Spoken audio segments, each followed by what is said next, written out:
Hello friends, once again welcome to P and sports. आज हम research methodology के अगले टॉपिक के टाइप्स ऑफ रिसर्च में बात करेंगे एक्सपेरिमेंटल रिसर्च की। एक्सपेरिमेंटल रिसर्च भी एक बड़ी इंपॉर्टेंट रिसर्च होती है और उसके एक बेसिक कंसेप्ट को समझने की हम आज कोशिश करेंगे। कोशिश रहेगी कि सिंपल तरीके से जितने बेहतर एग्जांपल्स को दे के आपको समझाया जाए वो हम अगली स्लाइड से हम कोशिश करेंगे। तो सबसे पहले बात करते हैं इस एग्जांपल के साथ, जहाँ पे एक्सपेरिमेंटल रिसर्च का एक एग्जांपल मैं आपको दे रहा हूँ, जहाँ पे एक जनरल एक सिचुएशन यहाँ पे दी गई है। दो तरह के ग्रुप यहाँ पे दी गई है। एक ग्रुप ऐसा है जिसके सामने कुछ साउंड्स बज रही हैं और उसको वो डिस्ट्रैक्टिंग साउंड कह रहा है, और दूसरा ग्रुप ऐसा है जो कि बड़े शांत वातावरण में बैठा है और अपनी पढ़ाई कर रहा है।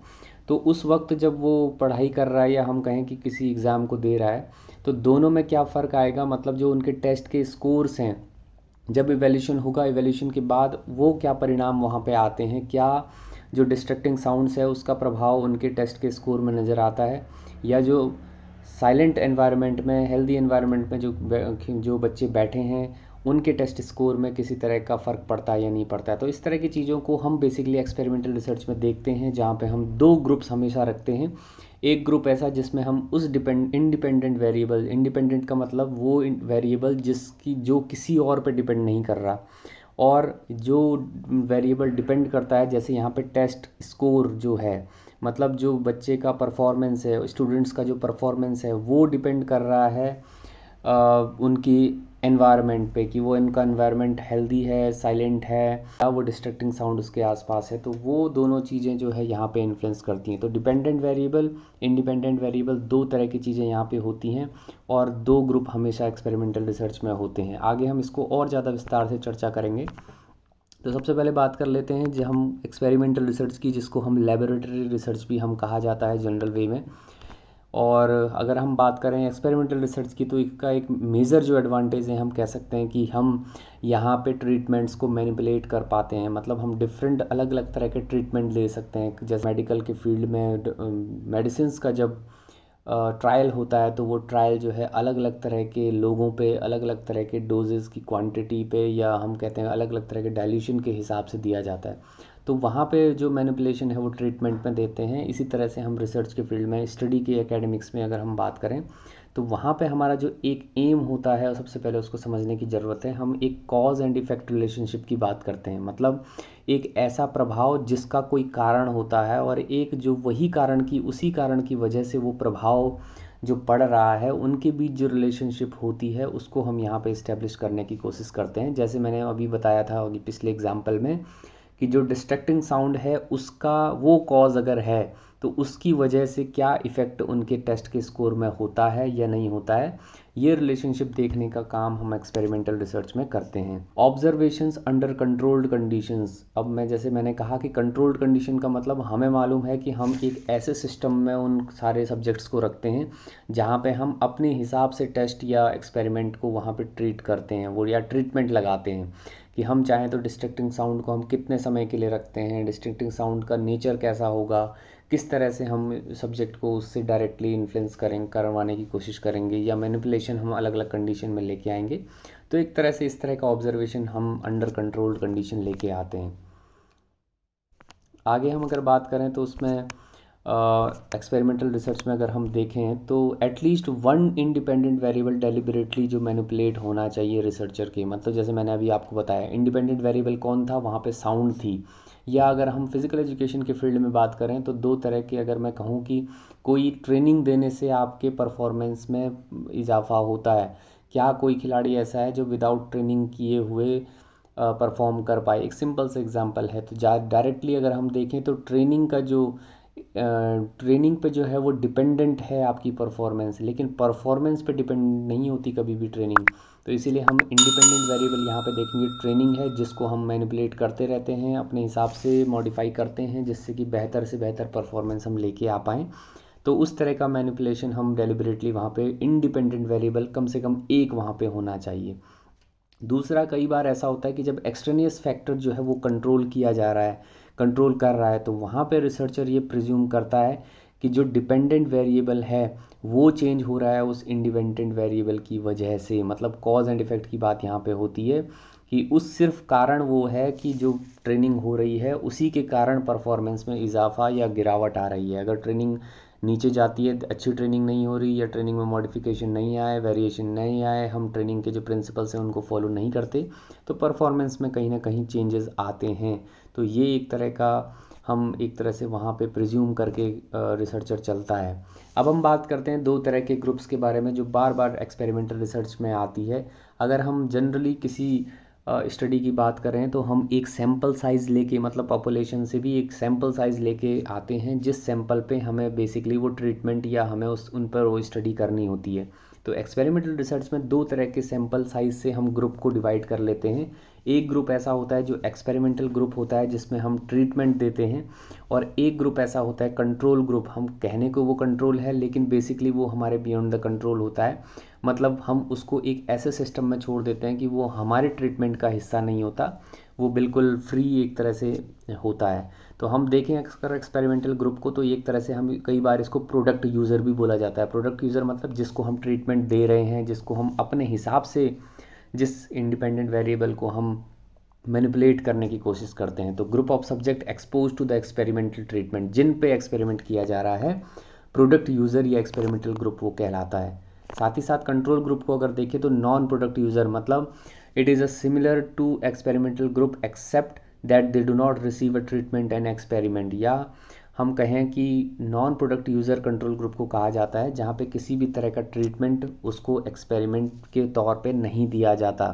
इस एग्जांपल से आप देख सकते हैं कि एक्सपेरिमेंट में जहाँ पे हम कोई चीज़, अलग अलग तरह की चीज़ों को शामिल करते हैं, मैनिपुलेट करते हैं, टेस्ट करते हैं कि कौन सबसे ज़्यादा बेहतर चीज़ है जिससे हम अपने किसी भी चीज़ की हम वर्क एफिशिएंसी को बढ़ाएं या परफॉर्मेंस को खिलाड़ियों के बढ़ाएं। तो इस तरह की चीज़ें हम एक्सपेरिमेंट के साथ करते हैं, एक्सपेरिमेंटल ग्रुप के साथ। वहीं नॉन प्रोडक्ट यूज़र मतलब कंट्रोल ग्रुप को हम एक तरह से फ्रीली छोड़ते हैं, जो कि आपके एक्सपेरिमेंट का हिस्सा नहीं होता। आगे हम बात करें अगर तो देखते हैं कंट्रोल ग्रुप को और एक्सपेरिमेंटल ग्रुप को किस तरह से हम एक्सपेरिमेंट का प्रोसेस, एक्सपेरिमेंटल रिसर्च का प्रोसेस होता है। तो कंट्रोल ग्रुप में सबसे पहले अगर हम देखें, रैंडमली सेलेक्टेड कंट्रोल सैंपल आपको वहाँ पे लेना होता है। एक्सपेरिमेंटल ग्रुप को अगर देखें तो वहाँ पे आपको, वहाँ भी एक तरह से रैंडमली आपको ग्रुप को सिलेक्ट करना होता है। अब आप बढ़ते हो एक्सपेरिमेंट की तरफ। तो एक्सपेरिमेंट किसके ऊपर होना है?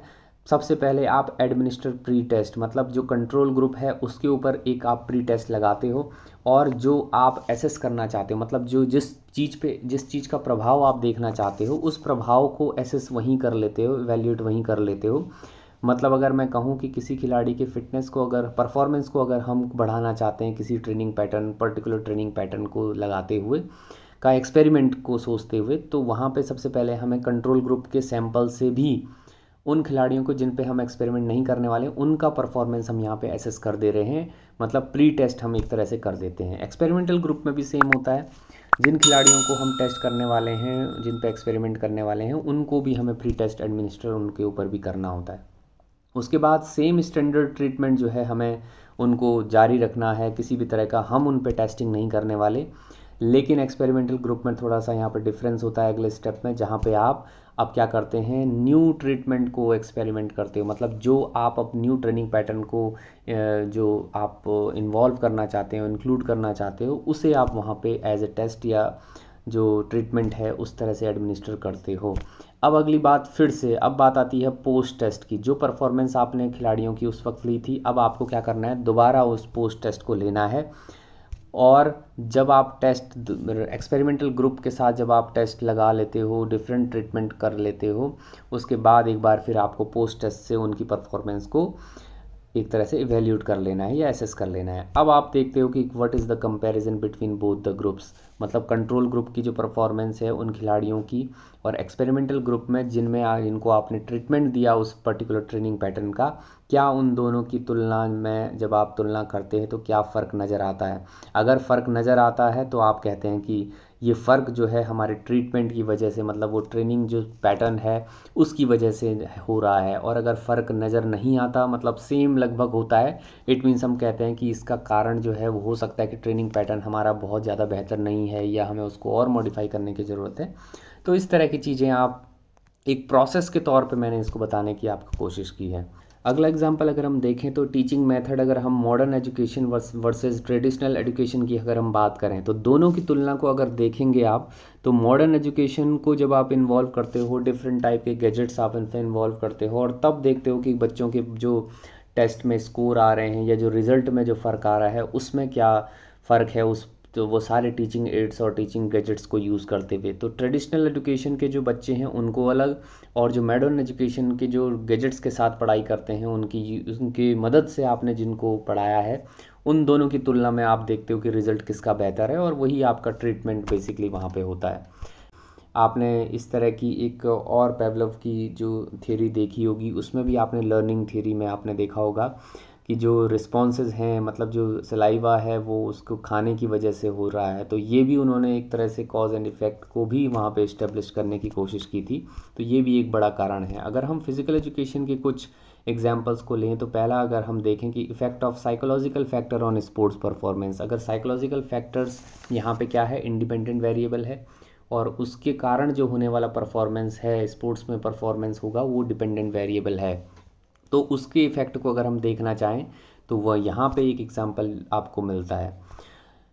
दूसरा एग्जांपल अगर हम देखें तो the effect of strength training on performance of hockey player. मतलब अगर स्ट्रेंथ ट्रेनिंग आप जितना अच्छा करवाते हैं उतना ज़्यादा हॉकी प्लेयर्स की परफॉर्मेंस जो है इंक्रीज़ होती है या डिक्रीज़ हो रही है, या क्या है, जो भी तरह का आप इफ़ेक्ट देखना चाहते हो स्ट्रेंथ ट्रेनिंग का, तो कुछ हफ्तों तक, कुछ महीनों तक आपको उस तरह का ट्रीटमेंट देना होता है स्ट्रेंथ ट्रेनिंग को। कुछ दो ग्रुप्स को, मतलब एक ग्रुप आपका कंट्रोल ग्रुप हो जाता है जिसे आप नहीं देते, जिसे आप नॉर्मल ट्रेनिंग करवाते हो जो डेली रूटीन उनका होता है, लेकिन एक ग्रुप ऐसा होता है जिसे आप स्ट्रेंथ ट्रेनिंग को अपने लोड पैरामीटर्स के हिसाब से जो है ट्रेन करते हो।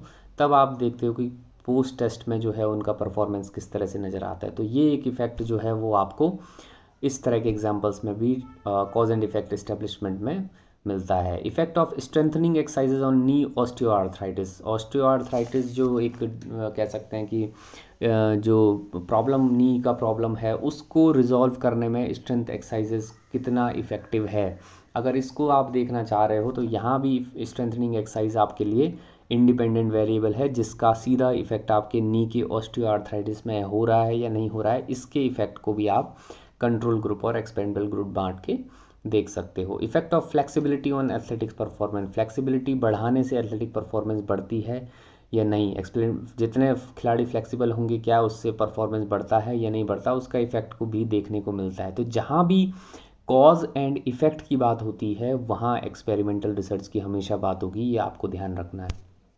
तो यही सब एक्सपेरिमेंटल रिसर्च के बारे में था। जैसे मैंने आपसे कहा कि कॉज एंड इफ़ेक्ट को वहाँ पे इस्टेब्लिश करना है। बाकी जैसे हम कोरिलेशन की बात कर रहे थे, वहाँ पे कॉज एंड इफ़ेक्ट कभी भी हम बात उसकी नहीं करते, लेकिन यहाँ हम जो है उसी का को कारण मानते हैं जिसकी वजह से, उसी रीज़न की वजह से हम उसमें कहीं ना कहीं प्रभाव या इफ़ेक्ट को देखने का प्रयास करते हैं और उसी तरह के रिलेशनशिप को अपनी स्टडी में इस्टेब्लिश करते हैं। तो यही आज मुझे आपसे शेयर करना था इस एक्सपेरिमेंटल रिसर्च के बारे में।